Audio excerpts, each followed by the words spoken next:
እንግዲህ ዛሬ ክፍል 3ን እንቀጥላለን። ሁል ጊዜ የተሰጠን ምንድነው በሚለው ላይ እየተነጋገርን ነው። ክፍል 1ን ክፍል 2ን አይተናል። ዛሬ ደግሞ ክፍል 3ን ምክንያቱም እየከለስን ሁሌ እንትን አንልም፣ እዛ ዩቲዩብ ላይ ስለሚጫን አንድን ነገር መደጋገም እንዳይሆንብን ማለት ነው። ስለዚህ ሁል ጊዜ ከተሰጡን ነገሮች አንዱ ሁል ጊዜ ደስ ይበላችሁ ብለናል። ምስጋና ይብዛላችሁ፣ ሁል ጊዜ የተሰጠን ምስጋና ነው ብለናል። ሌላ ሁል ጊዜ የተሰጠን ጸሎት ነው። ሳታቋርጡ ጸልዩ ነው የሚለው። ሁል ጊዜ የምንጸልየው ጸሎት በር ዘግተን አሰልቺ ጸሎት አይደለም። ጸሎት ማለት ከእግዚአብሔር ጋር መገናኘት ነው። የት ነው ታዲያ የምንገናኘው? የት ነው የምንገናኘው? በብሉይ ኪዳን አንድ ስፍራ ነው። የተወሰነ ቤተ መቅደስ አለ፣ የተወሰነ ቦታ አለ። አሁን የተወሰነ ቦታ አይደለም ያለው፣ የተወሰነ ሰው ነው ያለው።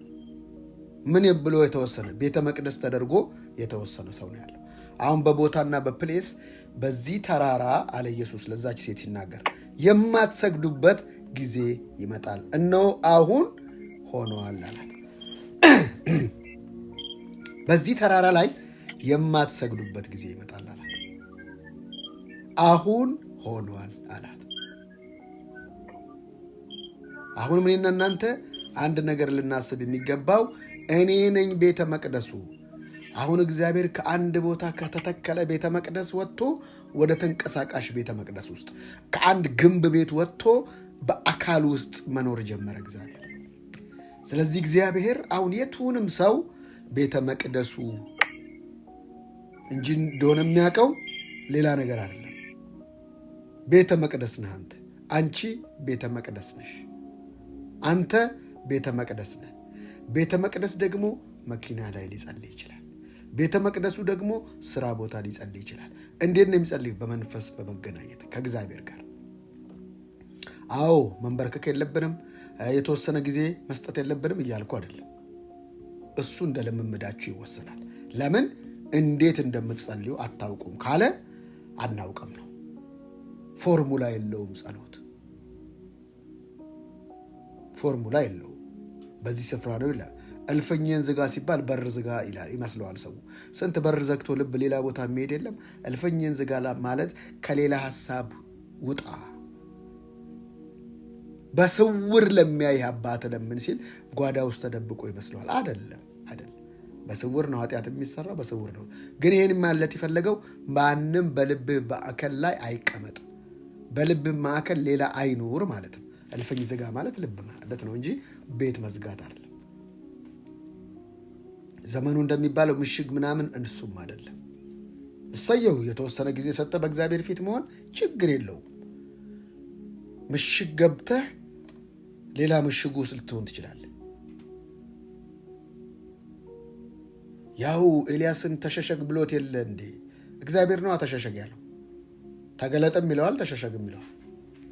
አንተ አሁን የምትሸሸግበት የለም፣ የምታወጣው የምታንጸባርቀው ክብር እንጂ የጌታን መልክ እንደ መስታወት እያብለጨለጭን አለና ከክብር ወደ አንተ የምትገለጥ ነው። ምክንያቱም አንተ ነው እግዚአብሔር የሚገለጥ። በብሉይ ኪዳን ሰው አንድ ሰውን እየፈለ፣ አሁንስ በህብረት ነው፣ በቤተ ክርስቲያን ነው እግዚአብሔር የሚገለጠው። በግሌ የሚባል ነገር የለም። በግል ማለት ህይወት ብቻ ነው። ያ ህይወትስ ለሌላው ማብራት አለበት። አይኔ ስለሌላ አያገባኝም፣ በቃ የራሴን እጸልያለሁ ለራሴን፣ እንደዛማ የለም። እሱ ሰልፊሽነት ነው። ለሌላው ነው የምንጸልየው፣ ለሌላው ነው የምንተጋው። እንዳውም ጳውሎስ ሲናገር ምን አለ? ተሰሎንቄ ላይ እንደዚህ የሚል ቃል አለ። ስለዚህ ደግሞ እንደ አምላካችን እንደ ጌታም እንደ ኢየሱስ ክርስቶስ ጸጋ የጌታችን የኢየሱስ ክርስቶስ ስም በእናንተ ዘንድ ሊከብር እናንተም በእርሱ ዘንድ ልትከብሩ። ተሰሎንቄ 2 ተሰሎንቄ ምዕራፍ 2 ሊከብር እናንተም በእርሱ ዘንድ ልትከብሩ አምላካችን ለመጥራቱ የምትበቁ አድርጎ ይቆጥራችሁ ዘንድ የበጎነትንም ፍቃድ ሁሉ የእምነትንም ሥራ በኃይል ይፈጽም ዘንድ ስለ እናንተ ሁልጊዜ እንጸልያለን። ስለሌላው መጸለይ አየህ፣ ለአንተ ብቻ እኔ ምን አገባኝ፣ የራሴን ነው የምጸልየው ለሰው እንደዛ አይባልም። ወደ ምድር ስትመጣ አንተ ለሌላው ብርሃን እንድትሆን ነው። ብርሃን እስቲ ብርሃንን ማየት የሚችል አለ? ፀሐይን ማየት የሚችል አለ? ብርሃንን አታይም። ብርሃን የምታየው ብርሃኑ ወይንም ፀሐዩ አንድ ነገር ላይ ሲያንጸባርቅ እንደዛ ነው የምታየው። ያለበለዚያ ብርሃን የምታይ ከሆነ ማብራና ማጥፊያ ጠፍቶ ቤቱን ማየት ትችላለህ? አይን ስላለ ብቻ አይደለም፣ ሪፍሌክቱን ነው የምናየው እኛ። አንድ ነገር ለአንድ ላይ ይበራል። ለዚህ ነው የቃሉ ብርሃን ነገርየው ላይ ሲያበራልን፣ ነገርየው ላይ ሲበራበት እኛ ይበራልን እንዴ እንላለን። በጌታ በኢየሱስ ክርስቶስ በዚህ ሳምንት ሩቅ የመሰላችሁ ዘመን ያስቆጠረባችሁ በዚህ ሳምንት በጌታ በኢየሱስ ሩቅ መስሎ የታያችሁ እግዚአብሔር በጥበቡ ወደ እናንተ አቅርቦት ወደ እናንተ አስጠግቶት የምታዩበት አይን በኢየሱስ ስም ይገጠምላችሁ። ይህ ሳምንት የአይን መብራት ሳምንት ይሁን በጌታ በኢየሱስ ክርስቶስ። የራቃችሁ ነገር እንዴ ነገርየው ለካ አይደለም የራቀው እኔ አይምሮዬ ውስጥ ነው የራቀው ብላችሁ ያን ነገር ወደ መቅረብ እስከምታዩ ድረስ በኢየሱስ ስም አይኖቻችሁ ተከፈቱ። ሁልጊዜ ስለ እናንተ እንጸልያለን። አየህ እኔ ዕዳ አለብኝ አለ ሳሙኤል። ወየውልኝ ዕዳዬ ደግሞ ለእናንተ ባልጸልይ ነው። በደል ነው ለሌሎች አለመጸለይ፣ ለሌሎች አለመቃተት፣ ለሌሎች አለመማለድ በደል ነው። ምን እንዲሆኑ ነው መጸለየው? እንደ አምላካቸው እንደ ኢየሱስ ክርስቶስ ጸጋ የጌታችንን ኢየሱስ ክርስቶስ ስም በእነሱ ዘንድ እንዲከብር፣ በእህቴ ዘንድ እንዲከብር። እግዚአብሔር በእህቶቼ ላይ አንተ ክበር፣ በወንድሞቼ ላይ አንተ ክበር። እነሱንም እግዚአብሔር በአንተ ፊት አክብራቸው፣ ለመጥራቱ ብቁ አድርጋቸው። ጌታ ሆይ በኢየሱስ ክርስቶስ የበጎነትን ፍቃድ የእምነትንም ኃይል ትፈጽም ዘንድ በእናንተ ላይ እንዲሆን እጸልያለሁ ማለት አለብህ። ለሌላው መጸለይ ጸሎት ቢሰጠንም የመልጃ ጸሎት አለ፣ የምስጋና ጸሎት አለ፣ ለሌሎች የመቃተት ጸሎት አለ፣ ለአገር የመጸለይ አለ። አንተ ግድ አለብህ፣ ዕዳ አለብሽ። ከፍቅር በቀር ዕዳ አለብህ ማለት ምን ማለት ነው? አንዱ ፍቅር መገለጫው ለሌላው መስጠት አይደለ? ለሌላው ስትጸልይ ነው። እኔ ለእናንተ እናንተ ለእኔ ስትጸልዩ ነው። ሁልጊዜ የተሰጠን መጸለይ። ሁልጊዜ ኢትዮጵያ ውስጥ የተሰጠን ማልቀስ ይመስል እናለቅሳለን። የደስታ ለቅሶ ግን የለም እያልኩ አይደለም። ይሄን ነገር ደጋግሜ የምናገረው ለምንድን ነው? ደጋግሞ የገባ ስላለ። ደጋግሞን የገባ ደጋግመን ምትመታው። ስለ ብልጽግና ሲወራ የሚደነግጥ ትውልድ፣ ስለ ገንዘብ ሲወራ የሚደነግጥ ትውልድ። ልክ ስለ ገንዘብ ሲወራ እኔ ምድራዊ አይደለሁም ይለዋል። ሌላ ነገር ላይ ተስማምቶ ሁሉ ነገር ስለ ገንዘብ፣ ስለ ርስት፣ ስለ ሀብት ሲወራ በኢየሱስ ስም እኔ ለምድራዊ አይደለም ይላል። ከዚህ የበለጠ ውድቀት አለ? ስለ ጭንቀት ሲወራ ግን ይነቃል ሰው። ወንድሞቼና እህቶቼ እዩት። ስለ ችግር አውሩ ብላችሁ ከልጅነት ጀምሮ ያለውን ችግር በእውቀት ስለምታውቁት በጣም ትደረድሩታላችሁ። ስለ ችግር አውሩ ብላችሁ ያለፈውን ትዘከዝካላችሁ፣ በቃ ትጽፋላችሁ። የማትሉት ነገር የለም። ለምን? አሳድጓችኋል። እስቲ ስለ ፊውቸር፣ ስለ ክብር፣ ስለ ሙላት፣ ስለ ብልጽግና አውራ ብትለው አይመጣለትም። ራእይ ማለት ፊውቸር ነው፣ ባክ አይደለም። ስለምትሆኘው ነገር ስትባል እግዚአብሔር ያውቃል። ምን አይነት ቤት ነው የምትፈ እግዚአብሔር ፍቃድ ያለበት አያውቀውም። ግልጽ ሆኖ አያወራው። በጸሎቱ ራሱ ያው ጌታዊ እንግዲህ ታውቀዋለህ፣ በቃ ይንችን ትወስንለታለህ። ለምን ደግሞ ትወስነው? ምንድነው? አንተ በአንተ አቅም አትኖር። ምን አስወሰነ? እምነት በእግዚአብሔር አቅም መኖር ማለት ነው። ጸጋ የእግዚአብሔር ችሎታና ብቃት ማለት ነው። ምን አሰሰተ አንተ? እሱ ካልሰሰተ አየህ። ስለ ችግር እስቲ መፍትሄ አውራ ስትሉት ችግሩን ነው የሚነግራችሁ። ችግር ስላወራህ ችግር ከአንተ አይርቅም። ስለ ድህነት 5 አይነት ማብራሪያ አለ ብትል ስድስተኛው የድህነት እሳቤ ውስጥ ነው ያለኸው። አሁንም ከዛ ለመውጣት መጀመሪያ ሐሳብህን አውጣው። እጥረት፣ ውጥረት፣ ጉለት፣ እነዚህን አይነት ነገሮች ከዲያሪህ ላይ ከአስተሳሰብህ ላይ አውጣው። ለምን? ለተሰሎንቄ ሰዎች እንደ አምላካችን እንደ ጌታም እንደ ኢየሱስ ክርስቶስ ጸጋ የጌታችን የኢየሱስ ክርስቶስ ስም በእናንተ ዘንድ ሊከብር እናንተም በእርሱ ዘንድ ልትከብሩ ብትጸልይ፣ ለክብር ጸልይ፣ ብትጸልይ ለሙላት ጸልይ፣ ብትጸልይ ለሌሎች መነሳት ጸልይ፣ ብትጸልይ ለፈውስ። እንደዚህ አይነት ነገር ነው። ስለ ጭንቅ ብትነግረው እግዚአብሔር አያውቀውም። ያንን ጭንቅ እያልከው ነው። አንተም ታውቀዋለህ፣ ሰይጣንም ያውቀዋል፣ እግዚአብሔርን ያውቀዋል። ታዲያ ምን ያደርግልሃል? እሱን ማሰብ ነው የምትወጣው።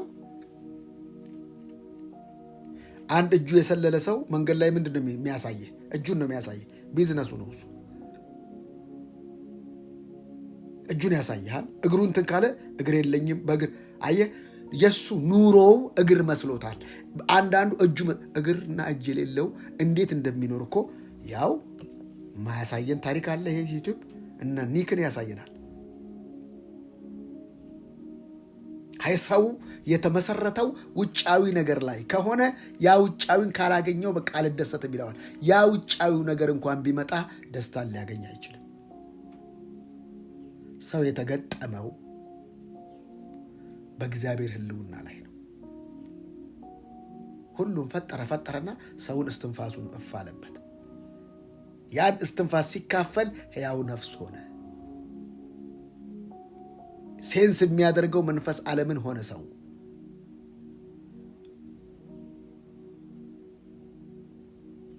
ስለዚህ ያን እስትንፋስ ደግሞ ሁልጊዜ የተሰጠን እስትንፋስ አይደለም መተንፈስ ሁሌ ተሰጥቶናል። አይ ቆይ ለ5 ደቂቃ ብላችሁ አፍንጫችሁ ትይዙታላችሁ፣ ትሞታላችሁ። ጸሎት እስትንፋስ ነው። ከእግዚአብሔር ጋር ያለን ብሪዚንግ የምናደርገው የምንተነፍሰው ከእግዚአብሔር ጋር። ይሄ ትንፋሽ መንገድ ላይ አይታችሁ እንደሚበላሸው የሆነ ሽታ እንትን ሲላችሁ፣ የሆነ ጠረን እንትን ሲላችሁ ኮንፈርት ይነሳችኋል። ለምን? ኖርማል አይደለም። አይ አለመጸለይ ኖርማል አይደለም።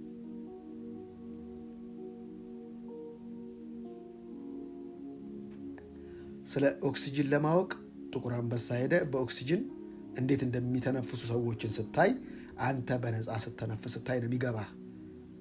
እኛ ቅድም ርቾም ትጸልይ ነበር። ረድቶን እኮ ነው። አንተ ጌታ ረድቶን ነው መጸለይ። አረ ሰው ከጸሎት ዓለም ርቋል።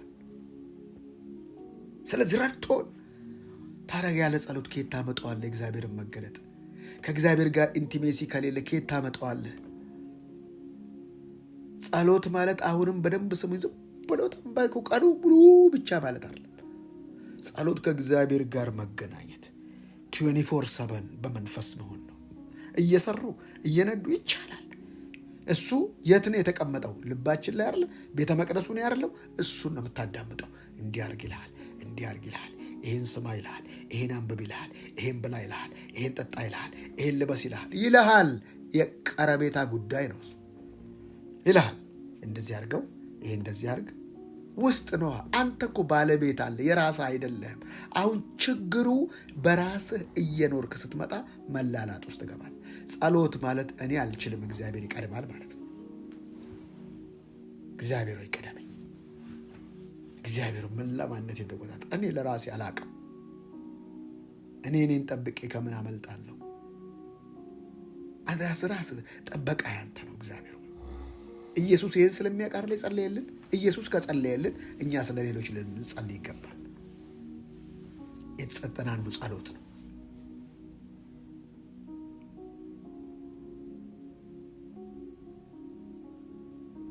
ለሌላው መቃተት፣ ሌሎች የእግዚአብሔርን ሐሳብ እንዲያገኙ፣ ሌሎች የእግዚአብሔርን የልቡን መረዳት፣ እግዚአብሔር ሊል የፈለገውን እንዲያስ እሱ መጸለይ። ሃሌሉያ። ለሌሎች ለውጥ መጸለይ፣ ሌሎች እንዲያድጉ፣ ሌሎች እንዲሰብ። ጌታ እህቶችን እርዳ፣ ወንድሞችን እርዳ፣ አጽናቸው፣ አበልጽጋቸው።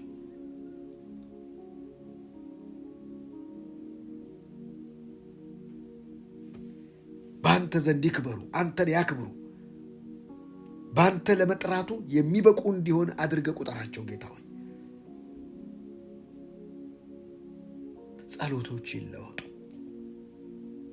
የተወጋ ሰይጣን እየወጋጋህ አትኑር። እንድትረግጥ ነው የተባለው። ርገጠው። ኢየሱስ ነው እኮ ያለው እባብና ጊንጡን ትረግጡ ዘንድ በጠላት ኃይል ሁሉ ላይ ስልጣን ሰጥቻችኋለሁ፣ የሚጎዳችሁ ያለው የለም ያለው ኢየሱስ ነው። በቃ ገና ሳይሞት ነው እንደዛ ያለው። ገና ሳይሰቀል ነው እንደዛ ያለው። የህይወትን ስታንዳርድ እያሳያቸው ነው። ፍለጋውን ጥሎ ሄዷል ኢየሱስ። በክርስቶስ የነበረ ሐሳብ ደግሞ በእናንተ ይሆናል። ሃሌሉያ። ስለዚህ ለማን ነው የምትጸልዩ? ለራስሽ ብቻ? ታዲያ አለመመለሱን የምታውቁት ለምንድን ነው? አንዳንድ ሰው 18 ዓመት 20 ዓመት በዚህ ጸሎት እስካሁን እየጠበቅኩት ነው ይላሉ። አይመለስም። እኔ ጸሎቴ አፒ ጋር ካለ ሪቾ ጋር ካለ በረከቴ እኔ ጸልያለሁ፣ ለነሱ ጸልያለሁ። ከዛ ስጸልይ ምንድን ነው የሚሆነው? ልክ ይሄ የዘራሁት ዘር በሌላ አቅጣጫ ይመጣልኛል። እንደዚህ ነው የሚጸልየው። ለ1000 ሰው ጸለይክ ማለት 1000 መልስ አለህ ማለት ነው። ሰው ያልገባው ይሄ ነው። እስቲ ዘር ዝሩ ስንት ትርጉም አለው? ዘር ዝሩ 2 ትርጉም አለ። አንድ ዘር መዝራት ማለት ነው። አንድስ ብርን መዘርዘር ማለት ዘርዝሩት። ይሄን 100 ብር ዘርዝሩልኝ አባባ እንኩ ይሄን 100 ብር ዘርዝሩልኝ። ዘርዝሩ ስትላቸው መዘርዘር ማለት ነው። አንደኛው ዘር መዝራት ማለት ነው። ስለዚህ ለ1000 ሰው ምጸልየው እኔ 1000 መልስ አለኝ።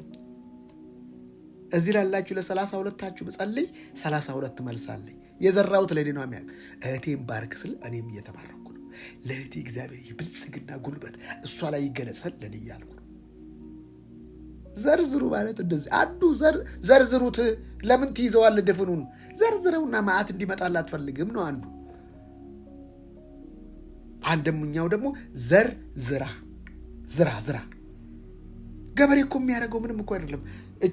እጁ ላይ ያለችውን ዱቄት ስንዴ ወይንም በቆሎ በሉት በጣሳ ይዟታል፣ ይዘረዝራታል። እንዴት ነው የሚዘረዝራት? ዘር በመዝራት ዘር ዝሩ። ስለዚህ ልክ ሲዘራው ገበሬው ተዘርዝሮለት ይመጣል። አንዱን ስንዴ ሲዘራው መዓት ስንዴ። ለዚህ ነው ለሌላው መጸለይ ብልሃት ነው። የገባው ሰው እንደዛ ነው የሚያደርገው። ቫላ ጋራ ላላሲያ ኮብራ። እህቶቼን ባርክ፣ ወንድሞቼን ባርክ። በቅዱሳን ላይ እግዚአብሔር መልካምነት ይገለጥ፣ በእነሱ ላይ ከበር እያልክ ስትሄድ እየከበርክ ነው፣ እየዘረዘርከው። ሰው ግን ይህቺን ፎርሙላ ያውቀው። ኪስ ውስጥ ያለ 200 ብር ካለ 200 ብሩ ለ20 ሰው ይበቃል። 200 ብሩ ለ200 ሰው አንዳንድ ብር ይበቃል። 200 ብሩ ለ2 ሰዎች ይበቃል። 100 ብሩን ለ10 ሰው ዘርተህ 100 ብሩን መያዝም ትችላለህ። ለአንዱ እህት ደግሞ 100ውን ዘርተህ አንተ አየህ። አሁን እንደዛ ሲሆን አንተ ያጎደልክ ነው የሚመስልህ። መርሁ ግን እንደዛ አይደለም። የምትለወጡት ለሌሎች በሆናችሁ መጠን ነው። የምትለወጡት የምታድጉት ለሌሎች በተቆረሳችሁ መጠን ነው። ይሄ መርህ ነው። አንድ ጻድቅ ነበረው የእግዚአብሔር፣ ሌላ የለውም። ምድር ተበላሽታ፣ ምድር ሸታ፣ ምድር በኃጢአት ተበላሽታ አንድ ዘር አለው። አንድ ቢል ሁሉም ስንፍና አለባቸው። ቢል ሁሉም ድካም አለባቸው። ቢል አንድ ምን አደረገው ታዲያ? ያንን መስቀል ላይ ዘረዘረው። ያው ስቲል ነው 2000 ዓመት ጌታን የሚቀበል እየታጨደ እግዚአብሔር እያጨደ ነው። አንድ ነበረ፣ እሱ መስቀል ላይ ዘራው። እነ ቴዶን እያንዳንዳችን እዚህ ያለነው ሁላችንም አጨደ። ስለዚህ አንዱ ሁልጊዜ የተሰጠን ነገር የምልጃ ጸሎት ለሌሎች። ያን ስታደርግ ለራስህ እየጸለይክ ነው። ወንድሜ እንዳትሸወድ ነግራቸዋል። ለ1000 ሰው መጸለይ 1000 መልስ አለ ማለት። ታዲያ አንተ ነገር እንዴት በተሰራ ማለት ነው? በ1000 ሰው ተሰራ ማለት ነው። አየህ፣ ሰው ምሽግ ገብቶ የሆነች ነገር ያስለቅቃል። እሷን አስለቅቆ ሲወጣ ሌላ የሚለቀቅ ምን አታገለ አንተ? ምሽግ ገብተህ የእህቶችን አስለቅቅ፣ የወንድሞችን አስለቅቅ፣ የአንተ ተለቀቀ። መክሊት አለህ ማለት ነው። ሰው እቺን ፎርሙላ አያውቅም። እግዚአብሔር ይገስጻት፣ እሷን የተነሳችብኝ ስትል ሌላ የሚነሳብህ ደግሞ ይነሳብሃል። ምነው ነገር ሁሉ ጠመመብኝ ስትል ጠመመ የሚለው ቃል ከአፍ ስለወጣ ጠማሞችን ይዞልህ ይመጣል። መጀመሪያ ቀን የተነጋገረው ንግግራችሁ በጨው እንደተቀመመ ሁልጊዜ በጸጋ ይሆን አይደል የሚለው። በጸጋ በማትናገራቸው ነገሮች ሁሉ ወደ አንተ ነው የሚመጡት። እንዴት ነው የሚሆኑት እነዚህ ደግሞ ስትል እንዴት ነው የሚሆኑት የሚሉ ሰዎች ይመጡብሃል። ስለዚህ ሰዎች እንዲከብሩ መጸለይ፣ ሰዎች ከፍ እንዲሉ መጸለይ። ጌታ እንደዚህ ይሄን ቤተሰብማ ባርክ፣ እነዚህንማ በቃ ንካ፣ በቃ አበልጽጋቸው፣ ወዳላዩት ነገር አለማምዳቸው። እንዳው ጠርታኝ ከሆነ ጌታ ሆይ እነዚህ በቃ እኛ ህብረት ጊዜ በዚህ ይታወቅ፣ አንተን በማክበር ይታወቅ፣ በብልጽግና ይታወቅ፣ በሆሊስቲክ ብለሲንግ ይታወቅ በለው። እንደዛ ነው የምጸልየው። ከዛ ልክ አንዳንድ ነገር ስታሳሪ ይይዝሻል። እዚህ የምትሰሚው ቃል እንዴ ሌላው እኮ እንደፈለገ ሲሆን አንቺ ግን ነው ትያለሽ። የበገባብሽ ቃል ዝም ብለሽ አልቅሱ ስብ ነው። እኔ የተማርኩት በማለዳ ማልቀስ አይደለም። ከየት መጥቶ ትያለሽ? አየሽ፣ ራስሽን በቃል ትይዣለሽ፣ በመርህ ትኖሪያለሽ። ዝም ብሎ በሰይጣን ዙሪያ ዝም ብሎ ሲያወሩ ኖ ይሄ እኔ ላይፍ አይደለም። እግዚአብሔር እንደዚህ አይነት ላይፍ አልሰጠኝም። ሰይጣን ምን እድል ፋንታ አለው ትያለሽ። አምላክሽን ይበልጥ ታውቂዋለሽ። ለምን? በማለዳ የምትቀበየው መንፈስ የክብር አባት የሆነውን ይበልጥ እንድታውቁ የጥበብና የመገለጥን መንፈስ እንዲሰጣችሁ ጸልያለሁ አይደል የሚለው ጳውሎስ። በዛ ስለምትጸልይ ነው ትያለሽ። የጥበብና የመገለጥን መንፈስ እግዚአብሔር ሰጥቶኛል።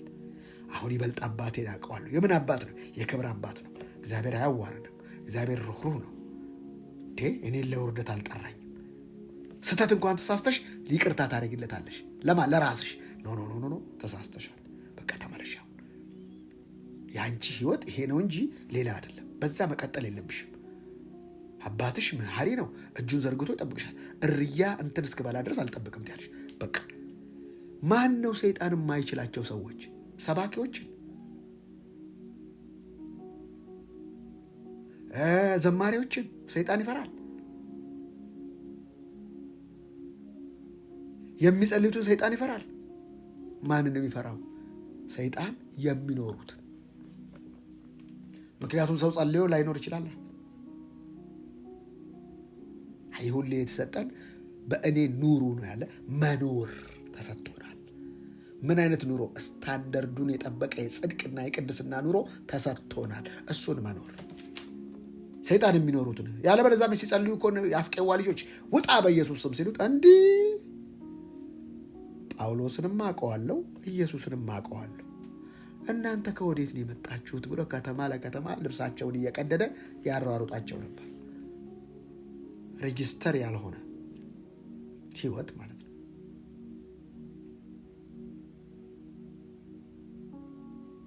እርሱ ቅዱስ እንደሆነ እናንተ ቅዱሳን ሁኑ ማለት በልዩነት ኑር ማለት ነው። ቅዱስ ማለት ልዩ ማለት ነው። በልዩነት ተቀድሳችኋል፣ ጸድቃችኋል፣ ታጥባችኋል አይደል የሚለው። እንደታጠበ መመላለስ፣ ታጥቦ ጭቃ አለመሆን ማለት ነው። አይ መመላለስ፣ በእግዚአብሔር ፊት መሆን። በእግዚአብሔር ፊት መሆን ማለት በር ዘግቶ መሆን አይደለም። ስትሄድ መንገድ ላይ በእግዚአብሔር ፊት እንደሆንክ እርግጠኛ ነህ። የትም ካፌ ስትገባ ቁጭ ስትል እግዚአብሔር ፊት እንደሆንክ እርግጠኛ ሁን። የትም ቦታ አንተ ከእግዚአብሔር ጋር እንዳለ እርግጠኛ ሁን። ያ የጸሎት ህይወት ይባላል። የጸሎት ሰው አላልኩም። እሷ እኮ የጸሎት ሰው ነች። ኖ የጸሎት ሰው አያስፈልግም። የጸሎት ህይወት ጸሎት ጸልያ ያስወጣ ነገረኛ ኢቢዶ አለች። ብዙ የጸሎት ሴቶች አላየህም? ነገረኞች፣ ኮስታራ፣ ሰው ለመደብደብ የማይመለሱ ነገረኞች የሉ። ነገረኛ እሷ እኮ የጸሎት ሴት ነች። እዩዋቸው በደንብ ቸርች ውስጥ ይሁ ጸሎት ጓድ የሚባሉት ሰዎች የጸሎት ህይወት ያላቸው ደግሞ አሉ። ህይወታቸው የሚናገር የጸሎት ሴቶችን በምን ታውቃቸዋለህ? ነገረኞች ናቸው። አጸልዩም እናንተ ትምክህታቸው ጸሎት ነው። ጸሎት በጸሎት ይመካ አይልም መጽሐፍ። ቤታቸው ውስጥ ሰቀቀን አይጠፋም። ልጆቻቸው ወይ ናይት ክለብ ውስጥ ወይ ድራግ ውስጥ ናቸው። እንዴት ሆኖ የጸሎት ሴት ሆና ልጇ በቃ ፈተና ነው። ምን ታደርጓል? ሰይጣን ውጊያ ይለዋል። ኖ የጸሎት ህይወት እና የጸሎት ሰው ይለያያል።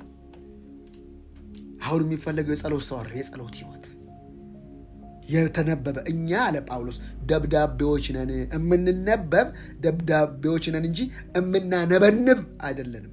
ማነብነብና መነበብ ይለያያል። ብዙ ሰዎች ያነበንባሉ፣ ቃሉ ያነበንባሉ፣ ጸሎት አይነበቡም። ስንዴ ምንድን ነው እንዴ? ጸሎቱን ኧረ ቤተ መቅደሱን የሚዘጋልኝ አለ እግዚአብሔር። ዝጋዊም ቤተ መቅደስ ጸሎቶቻቸው እንደ ፋንድያ ወደ ቤተ መቅደስ ገብተው ወደ ፀሐይ አምላክ የሚጸልዩ ኧረ ማን በዘጋልኛል? ዝጋልኝ። ለምን? የጸሎት ሰው ኦርቶዶክስም ነው፣ ሙስሊምም፣ ቡዲዝምም፣ ሂንዱይዝምም፣ ሽንቶይዝምም እነዚህ ሰዎች እነዚህ የጸሎት አለው። አንተ ቁጭ ብለህ የማትጸልየውን እሱ እስኪበር ድረስ ቡዲዝም ብሎ 15 ሳምንት ሙሉ ቁጭ ብሎ ሳይወጣ በሜዲቴሽን በጸሎት የጸሎት ሰው ከጠዋት እስከ ማታ የሚጸሉ ሰዎች አውቃቸዋለሁ። ህይወታቸው ያልተለወጠ ጌታው ምንድነው ይሄ ነገር? የጸሎት ሰዎች ናቸው እነሱ። ጌታው እንደዚህ የጸለዩ ቤታቸው ድቆሳ ምን በጸሎታቸው ነው የሚመኩት። አይ ተያት ጸልይባታለሁ ልኳን እንዲያገባልኝ ለአምላኬ እነግራለሁ የሚሉ ሴቶች የሉ? ልኩን እንድነግረው እኔን እንደዚህ አልቀሽተው ለአባቴ እነግርልሃል። ኧረ ተይ። ነጋሪት ጋዜጣ እግዚአብሔር ይገስጸው። የጸሎት ህይወት ነው የሚያስፈልግ። የጸሎት ህይወትስ ምን ታውቀዋለህ? ሰውየውን ሲያወራ ይወራሃል። አሁን ለምሳሌ ተስፋዬ ጋቢሶ እነ ሊሊ ሲዘምሩ በጆሮ አይደለም የምትሰማው፣ ይወራሃል፣ ታውቀዋለህ፣ ሴንስ ታደርገዋለህ። አንዳንዱ ጊዜያዊ መዝሙር ያስጨፍራል። ስትወጣ አቦን ምን አይነት ምርጥ መዝሙር ነበር ትላለህ። ከምን? ከጸሎት ህይወት ያልወጣ ከጸሎት ይወስደታል። ምንም እኔ ትዝ ይለኛል የዛሬ 20 ምናምን ዓመት አንድ ጊዜ ተስፋዬ ጋቢሶ እኛ ኳየር እያገለገልን ሊያገለግል ሐረር መጥቶ አካዳሚ ቸርች ምንም አላደረገም። ሕያው ጌታ መሰከሬ ጊታር ነበርና ሲቃኘው ጊታሩን ህዝብ ማልቀስ ጀመረ። ተመንደፋደፍ ምንም ሳይናገር አየህ፣ ግሎሪ ማለት ነው። ይሄ እኔ ያየሁት ነው ማለት ወንበር ስር ገባው። ሸካይና ክብሩ ነበር። አየህ ግጥም እናንተን ብሎ በሙዚቃ አስደንቆ አይደል? ምንም እኮ ሲቃኝ ሰው ሲዘምራ ሲቃኝ አምላኩ ፍቃድ ሆኖ በፍጹም ነፍሱ በጌታ ታምኖ በነገር ሁሉ ሕይወቱ ረክቶ ጻድቅ ይኖራል በቃሉ ጸንቶ። ጻድቅ ይኖራል በቃሉ ጸንቶ። የአምላኩ ፍቃድ ሆኖ በፍጹም ነፍሱ በጌታ ታምኖ በነገር ሁሉ ሕይወቱ ጸንቶ በነገር ሁሉ ሕይወቱ ረክቶ ጻድቅ ይኖራል በቃሉ ጸንቶ። ጻድቅ ይኖራል በቃሉ ጸንቶ። በቃ ምንም እኮ ሳይል ይወርሃል። በቃ የሆነ ነገር ይገዛሃል። የጸሎት ህይወት ይባላል። አለ ደግሞ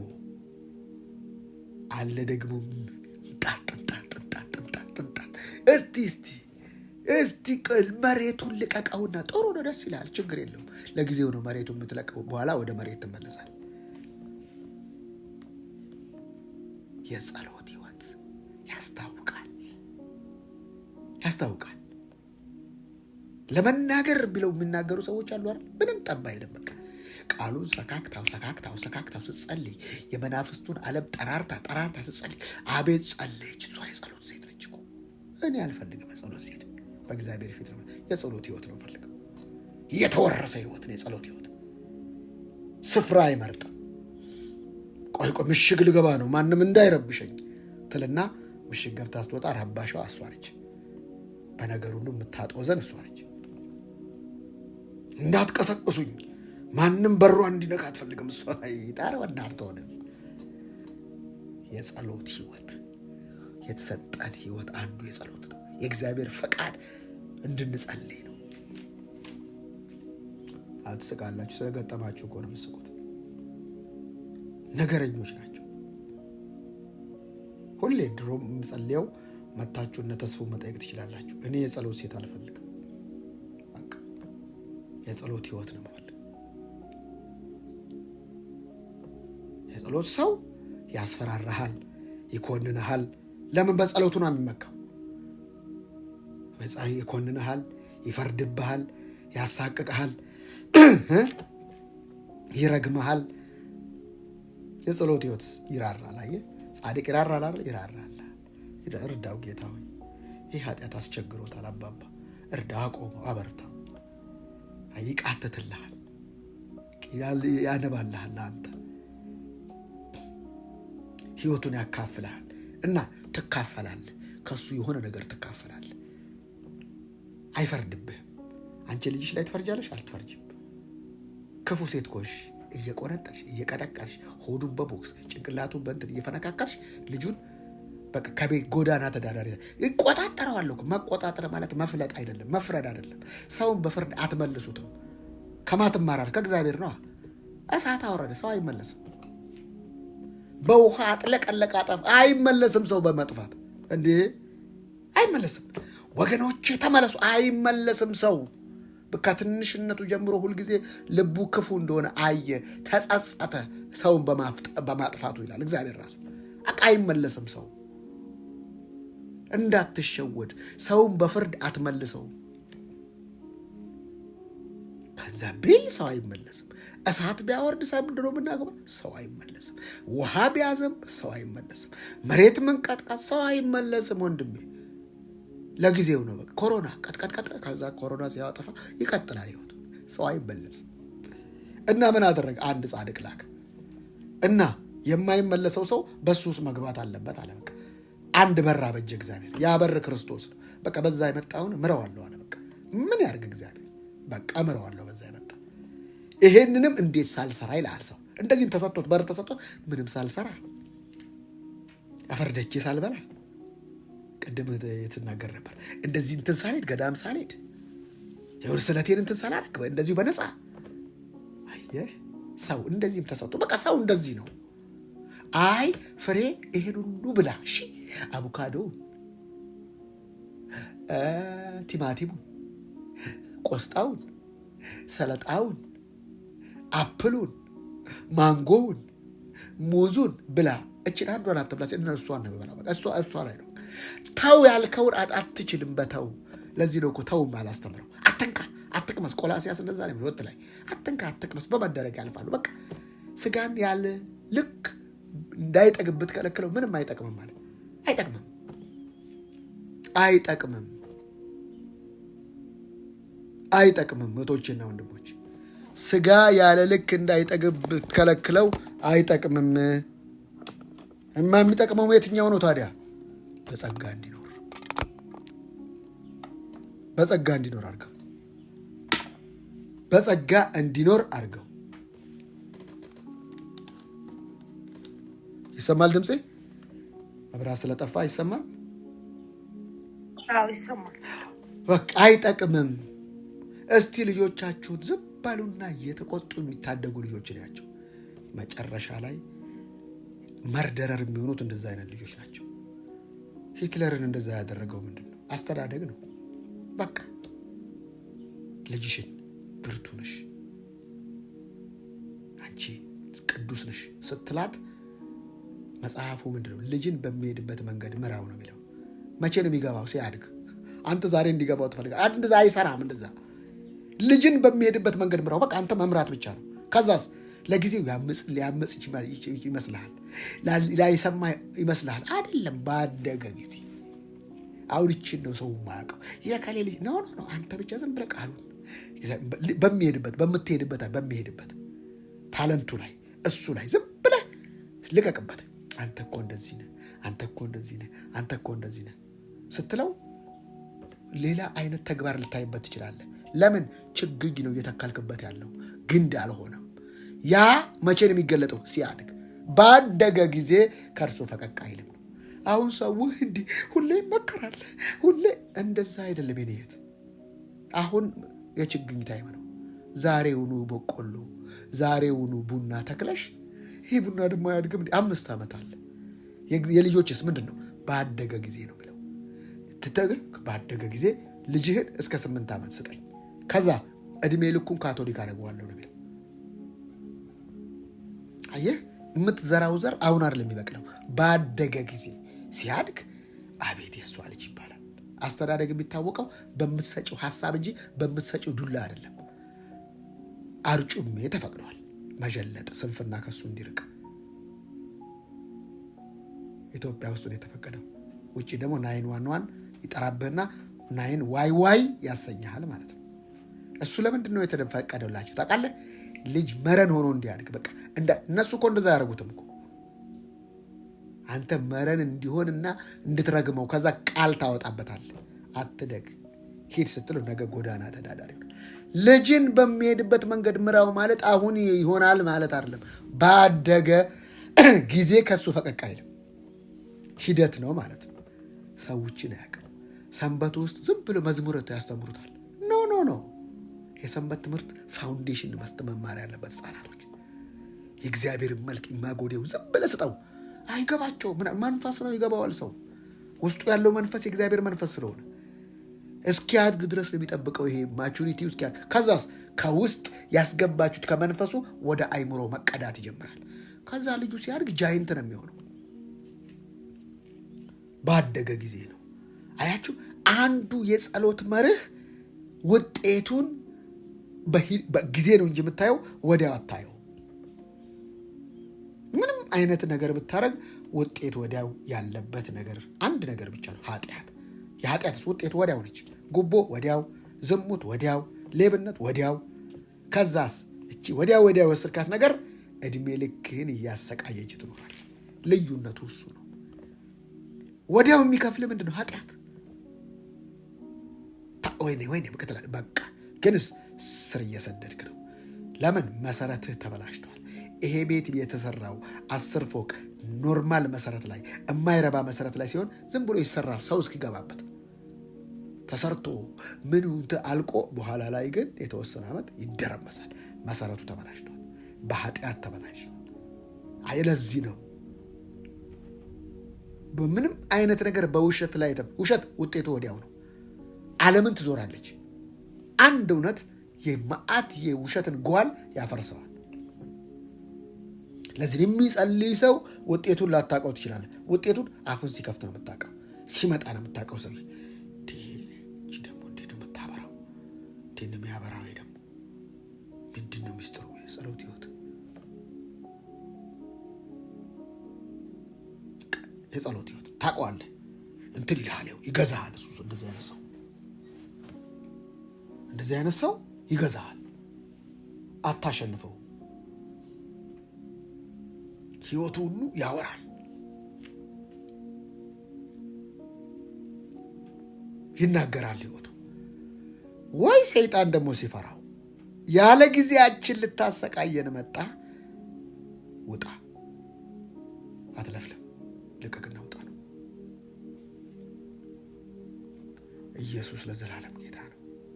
ምንድነው እናንተ ዛሬ ከጸሎት ጋር ከእግዚአብሔር ጋር ያላችሁ ግንኙነት? ሁልጊዜ የተሰጠን ስጦታ ጸሎት ይባላል። የእግዚአብሔር ፍቃድ እንድንጸልይ ነው።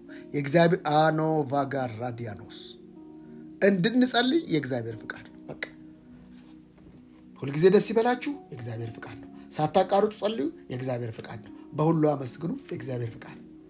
መቼ የተሰጠን? ሁልጊዜ።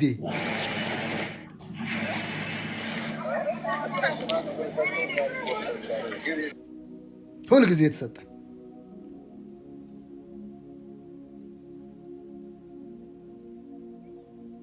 ሁልጊዜ የተሰጠን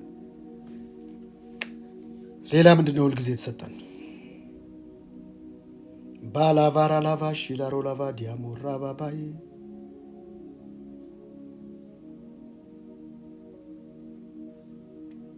ምዕራፍ 16 ቁጥር 24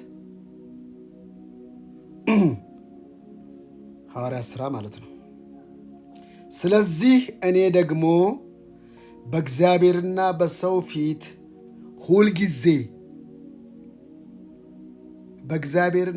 ፊት ሁልጊዜ ነውር የሌለባት ሕሊና ትኖረኝ ዘንድ እተጋለሁ። ትጋት ሁልጊዜ የተሰጠ ለሰው የከበረ ሀብቱ ትጋቱ ነው፣ ጥረቱ አይደለም። ትጋትና ጥረት ለዩ። ጥረት ልፋት ነው። ትጋት ግን ኮንሸስ ነው። ሲተጉ የሚያገኛቸው እነዛ ባሪያዎች ብፁዓን ናቸው። ንቃት ነው። መትጋት ሲባል ሰው ቀን ከሌሊት በደፍቅ መቆፈር ይመስል ነው። ኮንሸስ መንቃት ነው። ሲተጉ የሚያገኛቸው፣ ሲነቁ የሚያገኛቸው እነዛ ባሮች። ይሄ የሚተጋው ለምንድን ነው? ሁልጊዜ በሰውና በእግዚአብሔር ፊት ምን ነውር የሌለባት፣ በቃ ምንም አይነት አይምሮዬ ላይ የማይጠዘጥዘኝ በእግዚአብሔር ቤት ሆን ብዬ ተንኮል፣ ሆን ብዬ ሰውን በሸር የያዝኩበት አንድም ቀን ትዝ አይለኝም። ከተወለድኩ ጀምሮ በበድል ራሴ ላይ ነው በደል የማደርገው። ሰውን ሆን ብዬ መጉዳት፣ ሆን ብሎ ሰውን አላረገውም፣ አርጌውም አላውቅም። ያው በእግዚአብሔር ፊት ነው የምነግራችሁ። ተሳስቼ ሊበድል ይችላል። ሆን ብዬ ግን አየህ ነውር የሌለባት ሕሊና ትኖረኝ ዘንድ እተጋለሁ። ከሪቾ ጋር ስነጋገር ከደሱ ጋር በምን መንፈስ ነው? ነውር የሌለባት ሕሊና በማን? በሰውና በእግዚአብሔር ፊት። አይምሮዬ የሚቆጠቆጠኝን ነገር አላረግም። ያው በእግዚአብሔር ፊት ነው የምነግርህ። በፍጹም አላረግም። ያመንኩበትን እንደ እግዚአብሔር ቃል አረገዋለሁ። ሊቀየሙ ይችላሉ። ምንም ማድረግ አልችልም። ሊያዝኑብኝ ይችላል። የፈለገ ነገር ለምን አይመጣም? እያወራሁሽ ኔጋቲቭ ስትናገር ነው ይሄን አልቀበለው እላለሁ። ፊት ለፊት ነው ይዣት መሄድ አልፈልግም። ወይኔ ለምን ዝም አልኩ አልልም። እንደ እግዚአብሔር ቃል የሆነው ባለማወቅ ምናምን ስታለው እሱን ትተዋል። ግንስ ነውር የሌለባት ሕሊና ትኖራቸው ዘንድ አይደለም። ብዙ ሰው ምን ይለኛል? የፈለገውን ይበል። ብዙ ሰው ምን ይለኛል ነው። ጳውሎስስ አይምሮ የምን ይለ አናማናማናማናማስያ ፖራ ጳውሎስ የሚለው አይምሮ የምን ይለኛል ነው።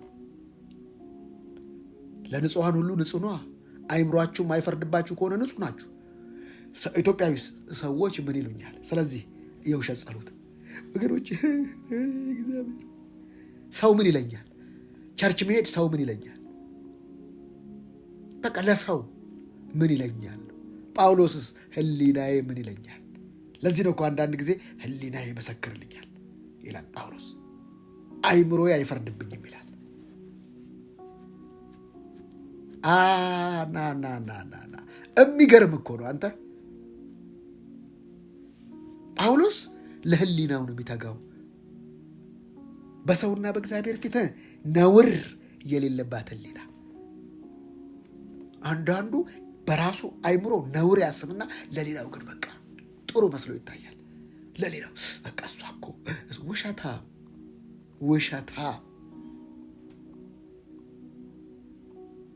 ውሸት ምን ያደርግልሻል? ነውር የሌለባት ሕሊና እንድትኖሪ እንጂ ሌሎች አንቺ በነውር። ለዚህ ነው ሰው የተደብቆ እንደፈለገ ይኖርና ማንን ይሸውዳል? እግዚአብሔር የሚሸወድ መስሎት ማለት ነው። በሕዝቡ ፊት ግን ወገኖቼ እግዚአብሔር የተባረከ ይሁን ሲባል አይምሮ ሕሊና አንተ ውሸታ ምን አለ ባትዋሸን። ኧረ ተው እንደዚህ ነበርክ አንተ እንደዚህ ነበርሽ። ኧረ ተው አሁን ባልሽን አሁን ሚስትህን እንዴት እንዳርገህ ነው የወጣው?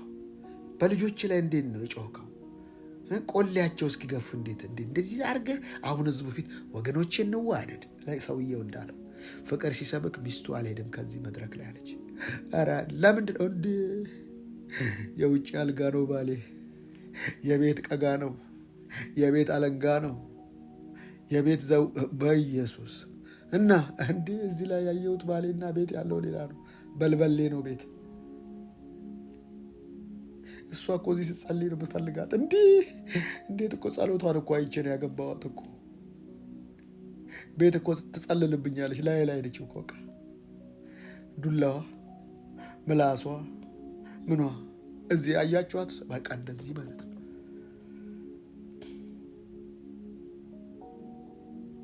ህሊና ይሄ አይፈርድብኝም። ከሰው ጋር ሳወራ ህሊናዬን ሰማዋለሁ። ይዤ የምሮጠው እሱን ነው። ይዤ የምሸከመው እሱን ነው። ይዤ የምተኛው እሱን ነው። እሱ ካልፈረደብኝ አይ ዶንት ኬር። ሁልጊዜ እንድንተጋ የሚፈልገው ለህሊናችን ይቆጠቆጠራል። ህሊናችን ለከሌ እንደዚህ ስጣት፣ ለከሌ ጸልይላት እያለ አይ በኋላ ብለሽ አይ እንኳን የለኝም የዛሬ ወር ብለሽ ቀጠሮ 30 ቀን ቀጠርሽ 30 ዓመት ይፈርዳል። 30 ወር ይፈርዳል። ለአንቺ ይቆይብሻል። ህሊና በቃ ንጹህ ህሊና። እገሌ ጋር ደውይ ሲልሽ ደውለሽ ለሰላምታ ነው በቃ። ለሰላምታ ሲሆን አትደውይም። ለብድር ሲሆን ትደውያለሽ። ትንሽ እንትን ትኖርሻለች። እንትን ፈልጌ ነበር ምን አለ በሰላም ለሰላምታው ቀን ለብድር ትደውያለሽ። ለራስሽ ሰልፊሽና ኢጎ ስትይ ኖ እንደዛ አይደል። በቃ ይላችኋል። አንዳንድ ሰው ወደ ልባችሁ አያመጣም። ጸልይለት ነው። ምን አድርገው ነው? ህሊና በሰውና በእግዚአብሔር ፊት ነውር የሌለባት ህሊና ትኖረኝ ዘንድ ትጋቱ። አየህ፣ ለሰው ህሊና አይደለም ለራስህ ህሊና የምትጠነቀቅ ከሆነ ለሰው ትጠነቀቃለህ። በቃ ይኮን መልሱ። ባልንጀራህን እንደ ራስህ ሲባል ሰው ራሱን የሚወድ ይመስላችኋል? ውሸት። አይወድም። ኢጎ ነው እሱ።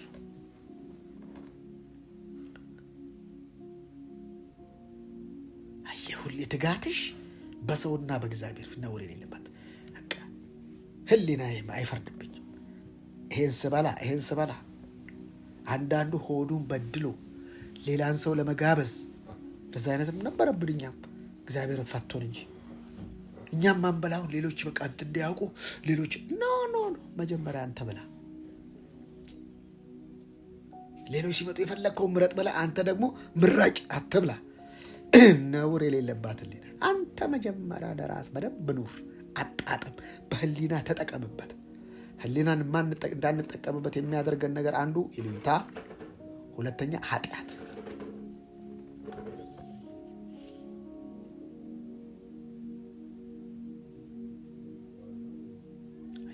ትጉ።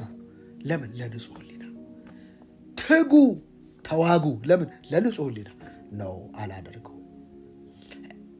ለንጹህ ህሊና ምንም የማይፈርድ ኧረ ይህን ነገር አስቀረው በቃ ትመልስ ነው። ለኔ አይደለም።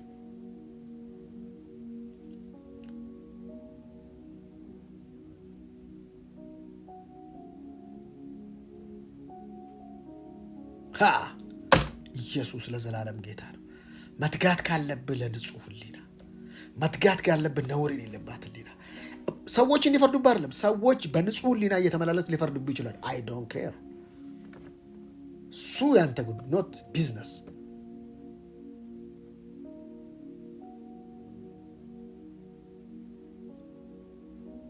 አይ እንደዚህ ይሉኛል። አንቺ አልሽ ወይ? አይ ምን አገባሽ ታዲያ? እነሱ ይላሉ፣ ባትይም ይላሉ፣ ብትይም ይላሉ።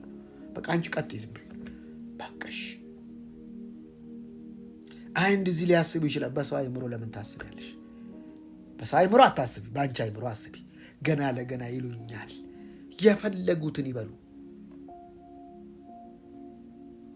አንቺ አልሽ አላልኩም፣ በቃ ቀጥይ። እኔ በቃ እኮ ተሰቃይ ታትሰቃይ። ይሄን ብላት ደግሞ ትቀየም። አንቺ በዛ መንፈስ ነው ያልሻት፣ እሱ ባርበሪ ራሱ። ለዚህ ነው ምንም ስናገር ማትይዙብኝ፣ ከምንም ሞቲቭ ስላይደለ። ይሄ ማለት ነው እሱ እንደፈለገ ይላል፣ ማንም አይዝበትም። እኔ ትንሿን ብል የምትይበት መንፈስ ነው፣ የምትልበት መንፈስ ነው። የሚያስጠምድህ ሰዎች እንዲናደዱ የምታደርገው የምትልበት መንፈስ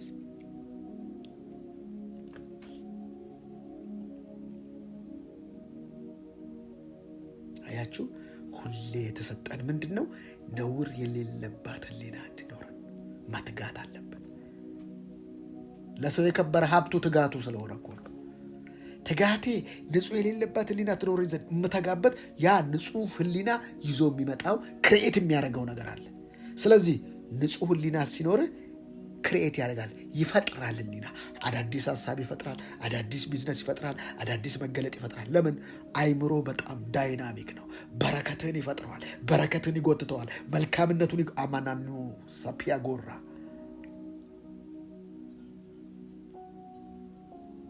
ይጎትተዋል። አንዳንዱ ነገር ነው የሚጎትተው። በቃ እንደዚህ ብላኛለች እኮ ያኔ ትዝ ይሻል ምንም ሳይኖረኝ እንደዚህ ስጪኝ ብያት እምቢ ብላኝ፣ ከዛ በኋላ ነው የተነሳሽው እኮ። እምቢ ስትልሽ በቃል አገኘሽ፣ ለመነሳሳትሽ ምክንያት ሆነ። ከዛ መተሽ ምንድነው? ተባረኪ። አንቺ ያኔ እምቢ ባትይ ኖረ በዚህ ነገር ውስጥ አልገባም። ተባረኪ እቴ፣ አዝኜብሽ ነበር፣ ሶሪ ግን እኔ አልመሰለኝ ነው የሚባለው። ክፉ ጎረቤት ምን ያስገዛል ይላል። እንቃ እምቢ ስልህ ስትገዛ አየህ፣ ምሳሌያችን የሚያስጠላ ክፉ ጎረቤት እቃ ያስገዛል። መጀመሪያ ሳትገዛም አንተ በተውሶና በብድር እንዳትሆን እግዚአብሔር ደግሞ እነሱን ያጨክንባል አንተ እንድትገዛ። ከዛ ምርጥ ምርጡን ትገዛለህ ማለት ነው። የሆነ ነገር ካልመጣን አንማርም ኢትዮጵያውያኖች ማለት ነው። በቃ መጀመሪያው ነው እንደ እግዚአብሔር ቃል ስታስበው እግዚአብሔር ይሄንን ግዛው ተብሏል። እኔ አንድ ነገር ሳስብ አንድ ቃል ላይ ይመጣለች፣ ግዙ። አማኔ ጎታ ገዝቼዋለሁ ነው የምለው መጀመሪያ። ይሄን ነገር ገዝቼዋለሁ፣ ይነስም ይደግም በአጭር ቀን ውስጥ ያንን ነገር ገዛዋለሁ። ምክንያቱም ግዛ ነው የተባልኩት። እውነትን ግዛ አትሽጣት። ለምን? የሚሸጡ ሰዎች አሉ፣ እውነትን ይሸጣሉ በውሸት። ሴራ ፖለቲካ፣ የኢትዮጵያ ፖለቲካ የታወቀ እውነትን መሸጥ፣ ውሸትን መግዛት፣ ማፍረስን መግዛት፣ ማውደምን መግዛት፣ መግደልን መግዛት ማለት ነው። የኢትዮጵያ ፖለቲካ ያወራል እኮ ይነግረናል። እውነትን ግዛ አትሽጣት።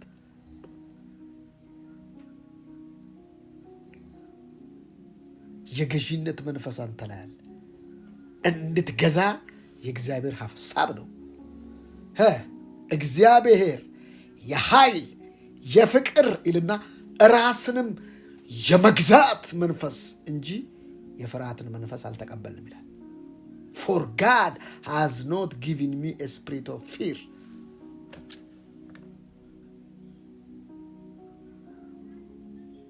እግዚአብሔር የፍርሃት መንፈስ አልተሰጠንም።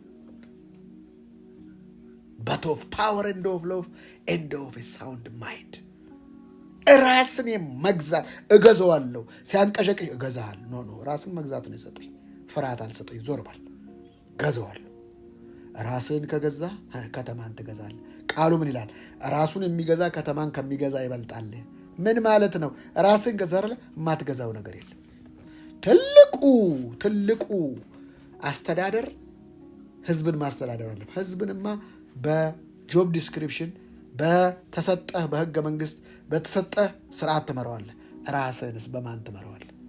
በማን ትመራዋለህ? በማን ትገራዋለህ? ራስን የመግዛት መንፈስ ብዙዎቹ እቺ ጋር እንትን የሚላቸው ትልቅ የምትሏቸው በሙስና ቅሌት፣ በዝሙት ቅሌት፣ ዝሙት፣ 3G ግሎሪ፣ ጎልድ፣ ገርል፣ 3F ፊሜል፣ ፌመስ፣ ፋይናንሻል፣ ዝገት፣ ዝሙት፣ ገንዘብ፣ ትቢት፣ እቺ ሶስቷ ነገር ሰውን ሁሉ እየጣለች አሳስቃ የምትወስድ መቺ ነገር ውስጥን ገዛ አይደል? ምንም አይመጣም። በቃ የዝሙትን መንገድ ማወቅ፣ ከዝሙት በጸሎት በዝሙት በውጊያ አታመልጥም። ከዝሙት የምታመልጠው በሁለት ፊደል ነች። አንድ አይነት ፊደል ሽሽ ወይንም ሩጥ። በቃ ለማምለጥ መሸሽ መሮጥ በቃ ሌላ ምን እግዚአብሔር ቃሉ እኮ ቁጭ ብሏል። ሮጥ ሽሽ 2 ፊደል ለአንዱ እግር ሽ ለአንዱ እግር ሽ ሁለቱ ሽሽ ከዛ አይ ሰይጣን ደግሞ አይ ተሻሽ ይላል። አትተሻሽ ሽሽ በቃ ማምለጫው እሱ። ከፍቅረ ነዋይ ራሳችሁን ጠብቁ ይላል። በቃ ገንዘብም ከማፍቀር መጠበቅ አትጠቀምበት እያለ አይደለም። ፍቅር በቃ ለዛ አትኑር። ኢንቴንሽን እሱ አይሆን። ዝና ይመጣል። አዎ ሁልጊዜ ከአምላክ ጋር ተገናኝ። ከአምላክ ጋር አትታጣ። ከጸሎት ያወጣል። ዝና ዘነዘና ነው ካልገባ። ዝና ዘነዘና ነው ካልገባ ካላወቀው ይወቅጣል። ህዝብን የሚወቅጥ ያደናነቀ ህዝብ ድብራሽን የሚያጠፋ ያከበረህን ጌታ እሱ አንተ ነህ ብለህ በአምላክ ፊት ተገላበጥ ወንድም። አትንቀሽቀሽትን ቦታ ነውር የሌለባት ልን አየህ። ያችንም ይጠያይቃል። አንዳንድ ከዛም ይጠያይቃለች። እሱንም እቆይ ተስፋ ሰጠዋል። እሱም አየህ ነውረኛ ህልና ነውረኝነት የተላበሰ ሐሳብ በቃ አንድ ነገር ነው የሚፈልገው። ስለዚህ የተሳሳተ ሜሬጁ ሰው የሚገባው ለዛ ነው። የተሳሳተ ነገር ውስጥ የሚገባው ለዛ ነው። ለምን? ከተሳሳተ ከነውረኝነት የመጣ አስተሳሰብ እሱ ነው ሌላ ነገር ውስጥ የሚገፋፋው። ከዛ አንድ ሀገር ወይም የሆነ ሀገር ይገባና ጠፈት ይላል። ሲበቀል ማለት ነው። የምንተጋው ለምንድን ነው? ነውር የሌለባት ህሊና ትኖረን ዘንድ።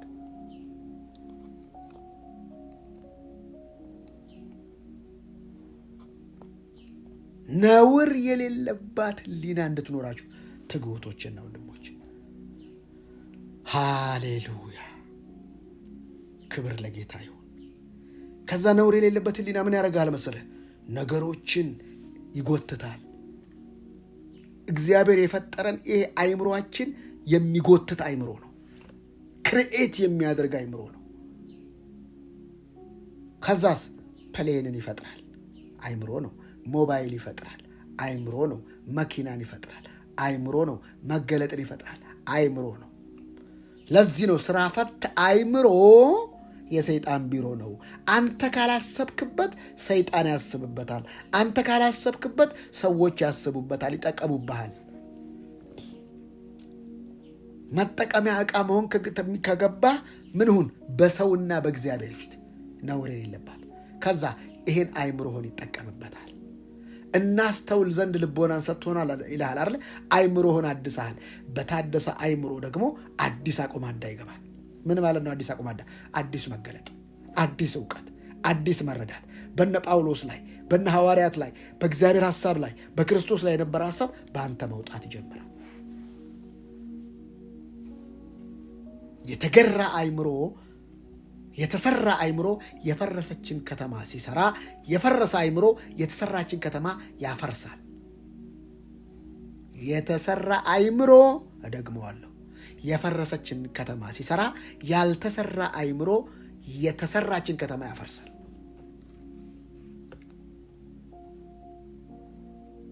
ስለ ስጋ ማሰብ፣ ስለ መንፈስ ማሰብ ነው ያለ። ማሰብ ላይ ነው የሚጀመረው ነገር። ከሐሳብ ይጀመራል፣ በተግባር ይጠናቀቃል። ይሄ መርህ ነው።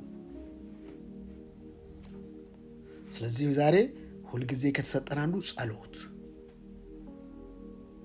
እንዴት እንደምንጸልይ አይተናል። ሁለተኛው ትጋት። ምን አይነት ትጋት? ነውር የሌለባት ህሊና ትኖረኝ ዘንድ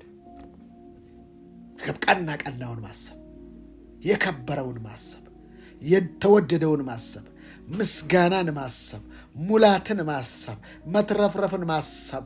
በመንፈስ የሚዘራ ከመንፈስ ዘላለምን ህይወትን ያጭዳል። በስጋ የሚሰራ መበስበስ ነው፣ ዲኬ ነው የሚሆነው። አትበላው። ውጊያ የለም በአይምሮአችን። ጦር ሜዳው አይምሮ ነው። በቃ እሱ ነው። እዛ ውስጥ ነው የምንጨርሰው። ሃሌሉያ ክብር ለመንፈስ ቅዱስ ይሁን። እግዚአብሔር የተባረከ ይሁን። የእግዚአብሔር መንፈስ ባለበት ሁል ጊዜ በዛ አርነት አለ። አርነቱ የሚታወቅ በምን ላይ? አይምሮ ላይ ታቋር። ሰላም ነው፣ ፒስ ነው። ቀኑን ሙሉ ፒስ ነው። እኔ ጋር ፒስ ነው። ያው በእግዚአብሔር ፊት ነው። እኔ ጋር ፒስ ነው። አይመጣም ፈተና አይመጣም እያልኩ ይመጣል። ፒስ ነው።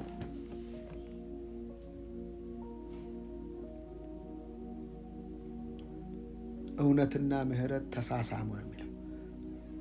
ጽድቅና ሰላም ተገናኙ። እግዚአብሔር የተባረከ ይሁን። እናንተ የተወደዳችሁ እህቶችና ወንድሞች እድለኞች ነን። መንፈሱን እያጠጣን ቃሉን እየገለጠልን ያለ እግዚአብሔር የተባረከ ይሁን። በዚህ በመጨረሻው ዘመን ነገር ውጥንቅጡ በጠፋበት በሰላም በእረፍት አለን። እያደሰን አለን፣ እየታደስን አለን፣ እያገዘን አለን። ክብር ለጌታ ይሁን። እድለኛ ነኝ እላለሁ።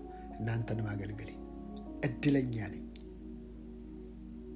በዚህ በመጨረሻው እንዲህ ነገር ሁሉ በተደበላለቀበት ነገሮች ሁሉ ሀይ በሆኑበት ሃየር ሌቭል ውስጥ እንድንገባ የረዳን የእግዚአብሔር መንፈስ የእግዚአብሔር ቃል የተባረከ ይሁን። ሃየር ሌቭሉን ነው። ተራተራውን እንኳን እንዳንወድ ዋው መርገጣችን እስከምንሳሳ ድረስ እንዴት እግዚአብሔር እንደረዳን በሄድንበት ቦታ ሁሉ አምላክ ከኛ ጋር እንደሚወጣ እንደሚገባ ገብቶናል። አማርዶስ ፓርዲያኖራ ነገሮች እንደሚከተሉን ገብቶናል።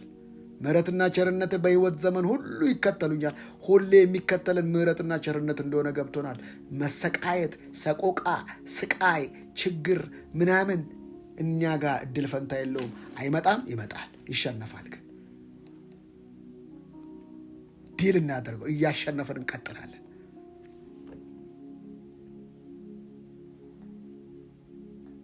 እያሸነፍን እንቀጥላለን። ምንም የሚያቆመን ነገር የለም። ለምን? ቸርነትና ምሕረት በሕይወት የዘመን ሁሉ ይከተሉኛል እና በትርና ምርኩዝ እነሱ ያጸናኑኛል። በትርና ምርኩዝ እንዳትወርቅ፣ ምርኩዝ ድግፍ፣ በትር ድግፍ። ያጸናኑኛል አይደለም። በትርና ምርኩዝ እንዴት ነው የሚያጽናናው? ሰው ዱላ ያጽናናል? ያጸናናል እንጂ ሲነበብ ፊደሎቹ አንዳንዱ ግድፈት አለው ሲጻፍ ማለት ነው። በትርና ምርኩዝ አያጽናናም። መጀለጥ ያጽናናል እንዴ? ልጆችህን በበትር እና ምንም ያጸናኑ እንዳቶ ድጋፍ ይሆናሉ ማለት ነው። ብዙ ሰው ሲያነበው በትርና ምርኩዝ እነሱ ያጽናኑኛል እንዴ? ዱላ ያጸናናል፣ እንዳትወድቅ ይደግፋል። በትር ምርኩዝ እማሆይን አላያቸው እቺ ከርብ ያላት እንትን ሊደገፉባት መጸናናት እንጂ መጽናናት አይደለም። ያበረታል። በቃ እንዳትወድቅ ድጋፍ ይሆናል።